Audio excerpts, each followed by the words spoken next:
dice voy a hacer X. Mi poder sobre ella es un poder de tipo armado. ¿Por qué? Porque su fuente es un arma. Yo puedo hacer otra cosa, puedo agarrar un maletín, supongamos que tengo un maletín con mucho dinero, y puedo decirle, Eva, yo quiero que hagas X, abrir el maletín, mostrárselo y decirle, todo esto puede ser tuyo. Lo haría. Y Eva agarraría. Entonces hace X, Eva. ¿Cómo se llama ese tipo de poder? Económico. El poder económico eleva mis probabilidades de que mi voluntad sea por lo menos tomada en consideración, por lo menos. Luego hay otra forma.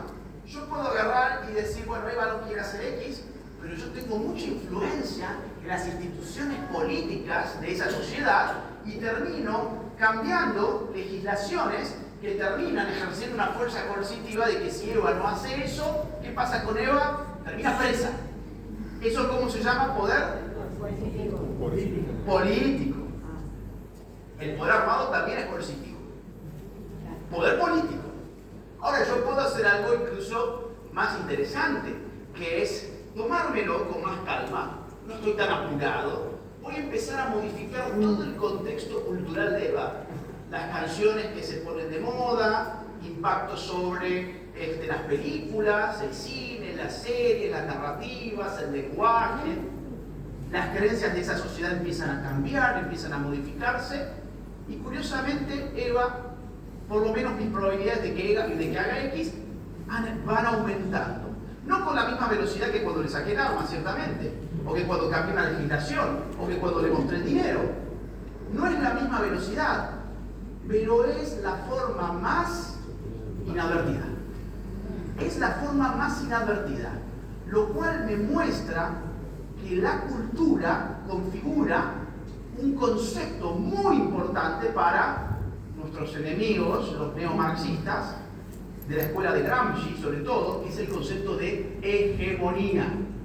La hegemonía está inserta en los aparatos de dominio cultural que terminan condicionando nuestras probabilidades de acción. Muchas veces sin que nosotros tengamos la más remota idea o conciencia al respecto. El poder más poderoso, si vale la expresión, es aquel que menos se nota. El arma era muy pornográfica. Modificar las historias, los climas de opinión en torno a Eva, tenía un componente casi inadvertido para ella, que además, como supongamos su vida está muy acelerada y ella no está muy al tanto de nada de esto, es más inadvertido aún, más inadvertido aún. Entonces, ese es el poder cultural. ¿Por qué todos esos elementos que definimos como cultura importaban? Porque traen consigo una forma de poder. Poder que está abierto a nuestra disputa si entendemos cómo funcionan estos circuitos. Y ese es el punto precisamente de esta conferencia. Vamos a la próxima, por favor. Bueno, evidentemente esto que yo les puse recién, vamos una más. Esto es un tema meramente analítico. En la práctica todas las formas de poder están interrelacionadas. Es decir, aumentar mi poder económico implica que tengo posibilidades de aumentar mi poder político. Y con más poder político tengo más posibilidades de, por ejemplo, definir una currícula escolar. Con lo cual, en realidad, esto es un sistema interrelacionado, un sistema sinérgico. Solo que hay efectos analíticos. Para comprender cómo funciona el circuito, tenés que verlo por sus partes primero. Vamos a la próxima. Vamos a pasar esto, vamos a la próxima. No quiero tomar mucho tiempo. Dale, una más. Ahí está, teoría del poder. Bien, entramos en un asunto crucial, que es el poder. Y cómo la libertad avanza conceptualiza el poder. Esto ha surgido en los últimos meses. Los que están atrás, si quieren, acá hay algunas sillas que se han liberado, así que tómenlas, no se queden allí incómodos. Ha surgido, vamos a la próxima, ha surgido esta suerte de trípode de los discursos de Javier Milei en los últimos tiempos. El poder como la articulación entre tres tipos de batallas. La batalla política, la batalla por la gestión y la batalla cultural. Han escuchado esto seguramente en varios de los discursos, ¿no? Y esto es muy interesante como una visión de conjunto, porque efectivamente, si no tenemos una buena gestión, es decir, si no tenemos técnicos que hagan que las cosas buenas ocurran, entonces, ¿qué vamos a defender en nuestra batalla cultural? La gente necesita sentir en carne propia que le ha mejorado la seguridad, que le ha mejorado la economía, que le ha disminuido la burocracia, que se siente más conforme con los productos concretos en la vida cotidiana del gobierno de turno. Caso contrario, dar una batalla cultural con muy malos resultados de gestión es un problema, porque uno tiene la posibilidad de desencastrarse de la realidad. Empezás a dejar de pisar el suelo si tenés que irte a Buenos Aires en lugar de bajar al suelo y entender que la gestión tiene consecuencias prácticas en la vida de la gente en general. Luego tenemos la batalla política. La batalla política es aquella que remite a un ámbito muy hostil para la cosmovisión liberal, o libertaria mejor dicho, que es la de las negociaciones, las transacciones políticas, la rosca, exactamente, la conformación de los grupos de aliados y demás. Digo, esto es muy hostil porque un libertario tiene una opinión en general muy mala de la política. El problema es que si te metes a hacer política, pues tenés que hacerla. Y ese es un problema, es un desafío. No, yo no hago política porque yo no me quiero ensuciar. Bueno, entonces no es esa tu batalla. Ni siquiera te arrimes. Es decir, la política al final tiene que ver con la articulación de los grupos de poder que tienen la posibilidad de influir en botoneras.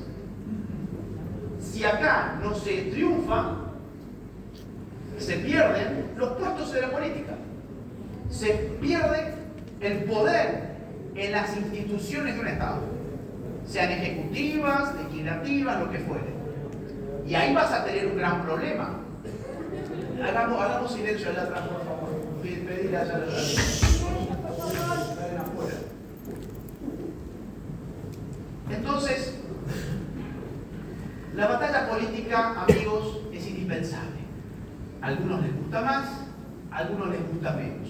¿Quiénes hacen las batallas políticas? Los políticos. Vas a tener que transformar en un político para hacer una batalla política. Les quiero avisar. ¿Quién hace la batalla por la gestión? Los técnicos, perfecto, los técnicos. ¿Y quién hace una batalla cultural? Los intelectuales, los artistas, los comunicadores, los influencers, los escritores, los cineastas, los guionistas, los profesores. Es una lista un poquito más grande, ¿no? En efecto lo es, porque cultura tiene toda la sociedad y por lo tanto hay muchos más ámbitos culturales a los cuales atender. Si las tres patas de este esquema son satisfechas, el poder es nuestro. Si alguna de ellas falla, el conjunto se viene abajo. Supongamos que hay buena política y buena gestión, pero no hay batalla cultural. Chile, exacto, tenés Chile. ¿Qué pasó en Chile? Bueno, digamos, la economía no entró en crisis, es una sociedad que viene creciendo casi ininterrumpidamente desde las reformas liberales de los Chicago Boys. La cosa venía bien, pero un día, en octubre del 19, subió el metro 4 centavos de dólar, y explotó todo. Sí, pero ¿qué había? Una hiperinflación, una recesión tremenda, desempleo tremendo, pobreza extrema. No había nada de eso. ¿Y qué pasó entonces? Bueno, tenías una economía funcional, tenías una gestión aceptable, una política de la centro-derecha aceptable, pero no tenías batalla cultural. Por lo tanto, la cosmovisión de esa sociedad se convirtió en una cosmovisión socialista y tuvo que lidiar una cosmovisión socialista con una economía capitalista. Y eso hace cortocircuito tarde o temprano. Hace cortocircuito porque la cosmovisión socialista le exige a la economía cosas que la economía no te va a dar. A ellos no les importa la riqueza, a ellos no les importa sacar a la gente de la pobreza, a ellos les importa una cosa llamada igualdad material, punto final. No importa que todos sean igualmente pobres, el requisito es la igualdad material. Y el capitalismo no es un sistema que te vaya a generar igualdad material sustantiva. Va a haber desniveles. El problema es con qué te quedas vos. con una sociedad más rica, pero con estratos desiguales en términos de ingresos, o una sociedad igualitaria pero muerta de hambre. Bueno, cuando vos tenés una cosmovisión socialista, lo que termina triunfando al final es una política socialista. Por eso, la izquierda chilena termina ganando las elecciones y aparte estalla todo por los aires en octubre del 19. Vamos a ver eso. Bien, nuestros enemigos, gracias. ¿Cuáles son nuestros enemigos en estas batallas culturales?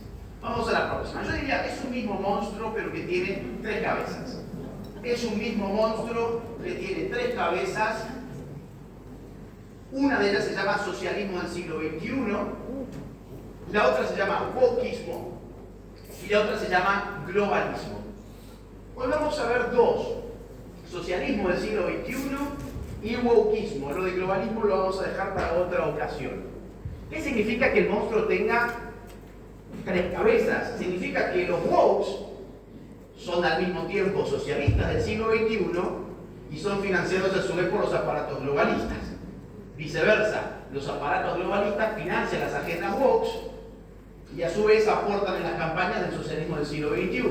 Entonces es el mismo monstruo, solo que con distintos rostros. Hoy vamos a ver solo 2 de ellos. Vamos a la próxima. ¿Qué es el socialismo del siglo XXI? Dame una más. ¿Qué es el socialismo del siglo XXI? Bueno, miren, para explicarlo hay que irse al año 1990. ¿En qué año cayó el muro de Berlín? En el 89. Se acababa de caer el muro de Berlín. Fidel Castro, junto con un ignoto joven agitador del Partido Comunista de Brasil, llamado Lula da Silva, organizan algo llamado Foro de Sao Paulo. Año 1990. La Unión Soviética se desmorona, implosiona en realidad en diciembre del 91. O sea, va a faltar para que se desmorone por completo.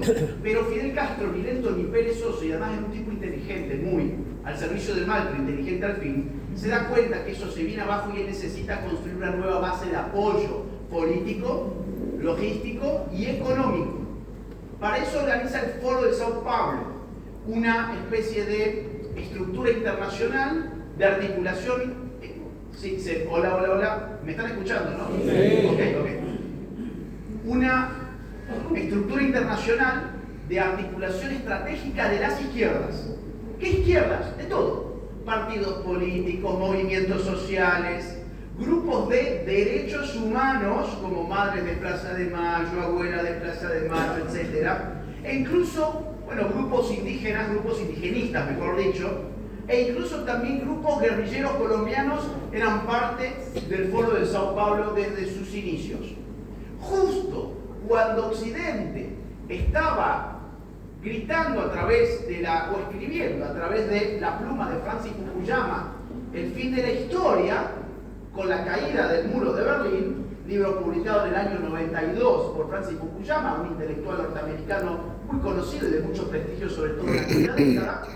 Fukuyama decía, hemos llegado al fin de la historia, es decir, ustedes sabrán que para el marxismo el fin de la historia era la sociedad sin clases, y Fukuyama se las da vuelta y dice, no, miren, el fin de la historia era el triunfo irreversible del capitalismo de libre mercado y la política democrática. Esto es el fin de la historia, ya no hay forma de revertir esto que el mundo occidental ha conquistado tras el cierre de la Guerra Fría. Muy interesante porque en el patio trasero, como le llaman ellos, de Estados Unidos, el socialismo se estaba ya reconfigurando como socialismo del siglo XXI. A fines del siglo XX ya el proyecto estaba en marcha y muy poco tiempo después va a rendir fruto. ¿Cuándo rinde fruto? Bueno, miren ustedes. A ver, o cuánto fruto rinde, mejor dicho. Hugo Chávez, Nicolás Maduro en Venezuela. Lula da Silva, Dilma Rousseff en Brasil. Evo Morales en Bolivia. Rafael Correa en Ecuador. Daniel Ortega, si bien viene de larga data, pero en realidad se ampara en el foro, también a su modo. ¿En dónde? En Nicaragua. En Argentina el matrimonio Kirchner es muy ligado también a las estructuras del Foro de Sao Paulo. Incluso en en Paraguay tenemos el caso fugaz de Lugo, no sé si se acuerdan, el caso de Lugo, y en el caso de Honduras tenemos a Zelaya y a su mujer Xiomara Castro, que hasta el día de hoy gobierna. Con lo cual, bueno, y mientras tanto, el corazón del proyecto socialista latinoamericano continúa inamovible en Cuba. En Cuba. Se muere Fidel, sigue Raúl y después le dejan a Díaz Canel. Ok. Muy interesante. ¿Cuántos nombres, cuántos presidentes a partir de una estrategia configurada en la época del fin de la historia? Ningún fin de la historia. El socialismo se transforma en socialismo del siglo XXI, que es una modalidad del estatismo, la idea de que el Estado debe constantemente acrecentar sus tentáculos para dirigir las actividades de todo tipo de la sociedad civil. Al final del día, los socialistas siempre soñaron con esa posibilidad y el socialismo de agrados. Digo, esto es muy importante porque un socialista le diría, no, eso no es socialismo porque todavía no se expropió la propiedad privada. Bueno, es como que yo diga, Javier Milei no es libertario porque todavía no se derrumbó el Estado argentino. Bueno, no. Una ideología siempre traza un horizonte de expectativas y después la realidad es un proceso que trata de alcanzar eso, aunque no lo termine alcanzando nunca. Porque quizás esas ideologías son utópicas, además. Ahora, esto empieza a ser contrarrestado por tres países que no he mencionado. A ver si alguien sabe, hay tres países. Chile. Chile, uno. Ya voy a ir a México, perdón. Perú, Chile y uno más. Colombia. Uruguay tuvo a Tabaré Vázquez y a Pepe Mujica. Y estaban vinculados también al foro. Perú, Chile y Colombia arman algo llamado el Grupo de Lima. Un grupo de presidentes de centro derecha que hacia el año 2015 logran realmente plantarse frente al Foro de Sao Paulo y a partir del año 2015 empieza a retroceder el proyecto del socialismo del siglo XXI en América Latina. Primero, aquí en Argentina, nos guste más o menos, la realidad es que Macri al ganar en el año 2015 le pone un fin a 12 años de kirchnerismo. Y además en esa época la idea era no vuelven más. Bueno, en realidad tiene más vidas que un gato, verán ustedes, es decir. O sea, en el caso de Ecuador, en el año 2017 gana un señor llamado Lenín Moreno, que era a su vez fue puesto por Rafael Correa. Rafael Correa pone su títere y el títere se corta los hilos. Y encima es perseguido por la justicia por corrupto y se escapa hacia Bélgica, donde hasta el día de hoy está allí. Él tiene la ciudadanía por su mujer también de Bélgica, entonces está allí, ya no ha vuelto a su país nunca más. Y queda Lenín Moreno que gira hacia el centro, ¿okay? En el año 18, ¿quién gana? Bolsonaro en Brasil. Además va a ganar también Piñera en Chile. Y en el 16 en Estados Unidos, un señor llamado Donald Trump. Y en Bolivia, en el 19, Evo Morales no se puede presentar, logra que sus amigos del Tribunal Supremo lo hagan presentar de todas maneras, hace fraude, se detecta su fraude y tiene que huir. ¿Hacia dónde huye? Hacia Argentina y después hacia México, o viceversa. Entonces, cuando ustedes ven el mapa, dicen, bueno, a partir del 2015 y hasta el 2019, el socialismo del siglo XXI retrocede la región. Pero alguien me dijo México, muy bien. México, en el año 2018, va a tener un punto de inflexión. Va a ganar un señor llamado López Obrador, que venía, ya era alcalde anteriormente, había sido alcalde de Ciudad de México, izquierdista, que le da una importante victoria al socialismo del siglo XXI, en tanto y en cuanto México es un país geopolíticamente crucial para América. No es que ganaste, no sé, no quiero ser ofensivo con ningún país evidentemente, pero no es que ganaste Honduras, por ejemplo, ganaste México. Y en México se crea algo llamado Grupo de Puebla. Y ese mismo año, julio de 2019, se crea ese grupo y poquititos meses después, 2 meses después, lo ponen como presidente al señor. ¿Por qué lo ponen como presidente al señor? Al señorito, ¿cómo era que le decían? Ni a más, ¿cómo era que le decían? Decime algo lindo. Eso, gracias. Al señorito decir algo lindo. Remisero. Lo ponen como presidente del Grupo de Puebla. ¿Por qué lo ponen como presidente del Grupo de Puebla? Esto fue septiembre del 19. Ahí está. No, había ganado la PASO. 17 puntos le sacó, si mal no recuerdo, a Mauricio Macri.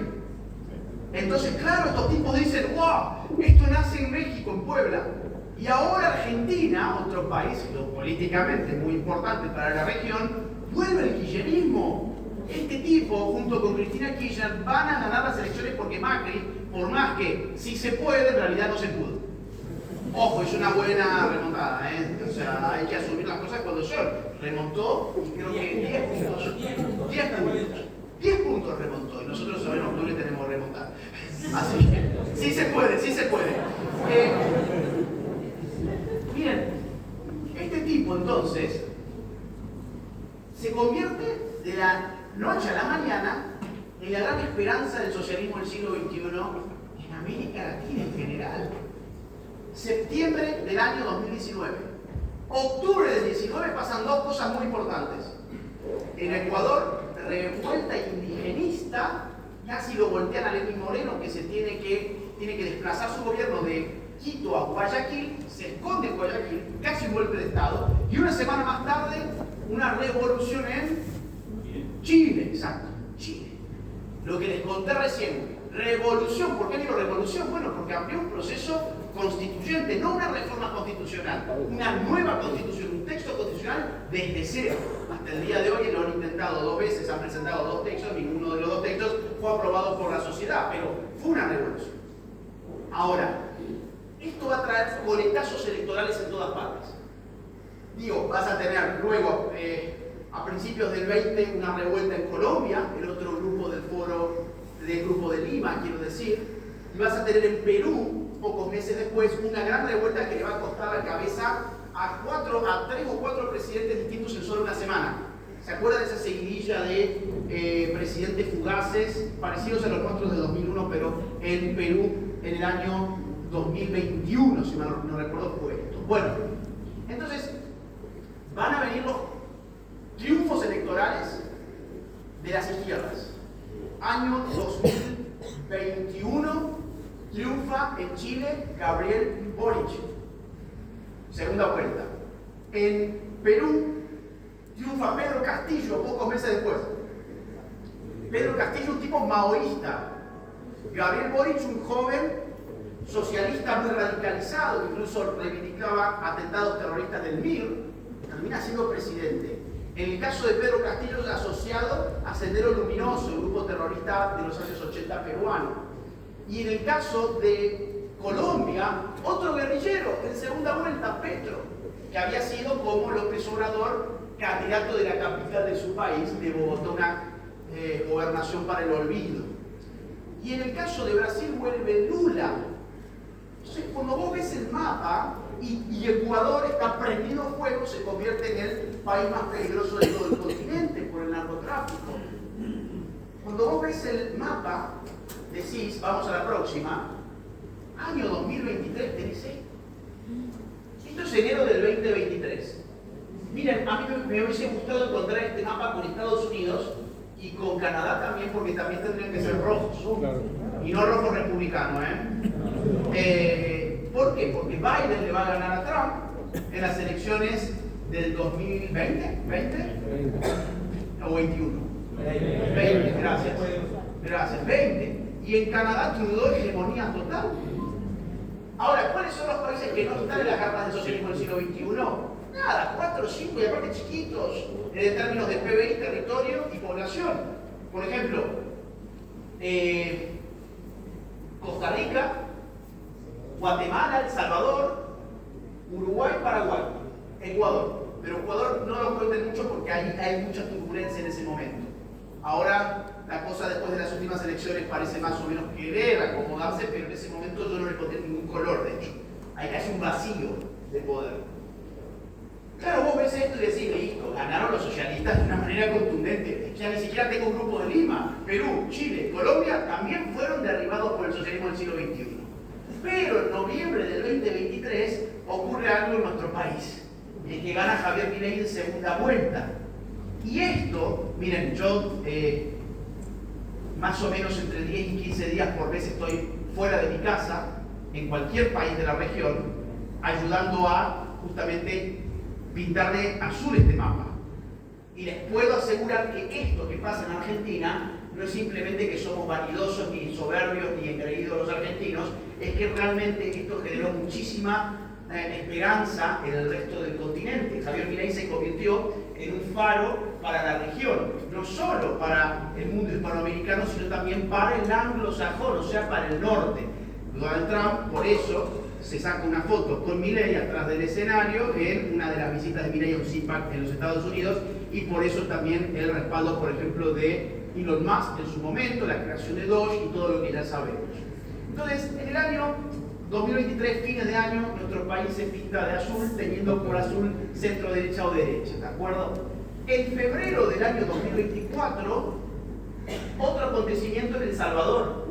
Gana Bukele su reelección con el 85% de los votos en elecciones limpias con observadores internacionales. El presidente más votado del mundo, hasta donde yo conozco, en elecciones limpias, claro. Después uno puede encontrar esos africanos que ganan con el 99, pero eso no vale.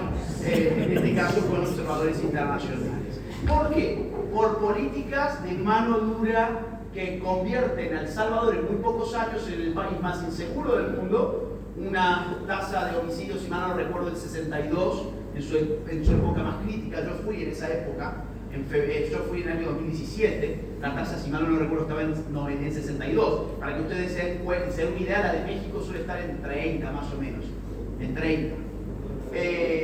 Bueno, El Salvador es doble, una cosa de locos.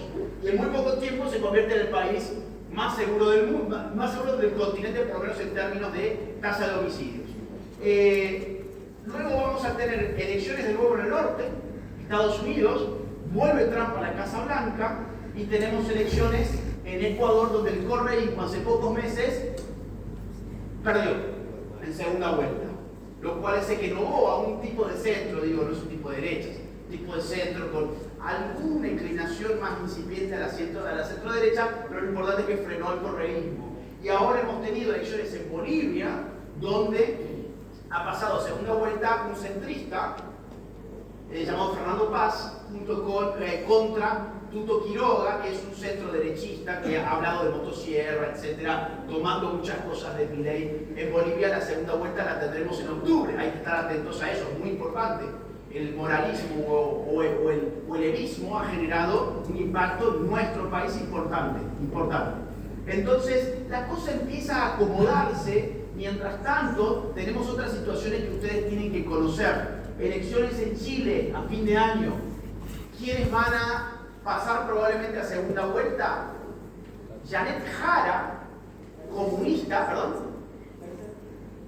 No creo. A ver, según las encuestas, el que va a pasar a segunda vuelta va a ser Castro. Pero Kaiser se va a encolumnar atrás de Castro. Yo hace un mes estuve allá con ambos. Entonces esto ya está sabido. Janet Jara, Partido Comunista, no es que yo digo comunista porque soy malo. Ustedes vieron cuando Toto Caputo dijo algo del comunismo y toda la prensa, ¡ay, qué exagerado! El comunismo no existe más, y Toto hablaba de Chile. El comunismo, pero ¿cómo que no existe más? A ver, la ministra de Trabajo del gobierno de Boric era la señora Jara, que ahora es candidata del Partido Comunista, que va en alianza con otros partidos. Efectivamente, pero esa es su matriz. Y va a pasar muy probablemente a segunda vuelta, pero las encuestas lo que anticipan es una victoria de José Antonio Kast, que es un derechista. Ni siquiera es centro derecha, es derecha. Es una forma de las plataformas de nuevas derechas. Vamos a tener elecciones en Perú. Y en Perú, quien viene tomando la delantera, miren, hay 62 candidatos en Perú. O sea, tienen para todos los gustos. ¿Esto qué efecto electoral genera? Genera el efecto electoral de la dispersión del voto, que hace que cualquier sorpresa electoral puede emerger. Es muy difícil hacer cálculos cuando hay tantas ofertas electorales. Ahora, las encuestas lo que están diciendo en este momento es que el alcalde de Lima, Rafael López Aliaga, está encabezando. Rafael López Aliaga es una persona de derechas. De hecho, Javier Milei va a ir a recibir, creo que la próxima semana o la otra, a Lima, la medalla de la ciudad, condecorado por Porky. Así le dicen Porky porque se parece al cerdito de los Looney. Tipo muy simpático, tipo fenomenal. Y luego tenemos elecciones en Colombia. Y en Colombia Petro no se puede reelegir y todavía no se sabe quién va a ser su sucesor. Él ha venido perdiendo las elecciones de medio término. las alcaldías las ha perdido de una manera apabullante. Y Petro está en una situación muy complicada porque su imagen está por debajo del 30% más o menos. Y luego tenemos elecciones en Brasil, donde Bolsonaro está preso, pero ya están surgiendo nuevos liderazgos que van a tomar esa posta frente a un Lula da Silva que está midiendo menos del 25%, está en su peor momento. Con lo cual, y hacia fin de este año tenemos elecciones también en Honduras, que es muy importante mirarlas en noviembre. ¿Qué quise hacer en estos 15 minutos? Darles una perspectiva del socialismo del siglo XXI, desde la década del 90 hasta, no solo hoy, sino los meses que siguen. Este es el contexto de nuestra batalla en Argentina. Lo que pasa en Argentina no es independiente de lo que pasa en el resto del mundo. Hay un hartazgo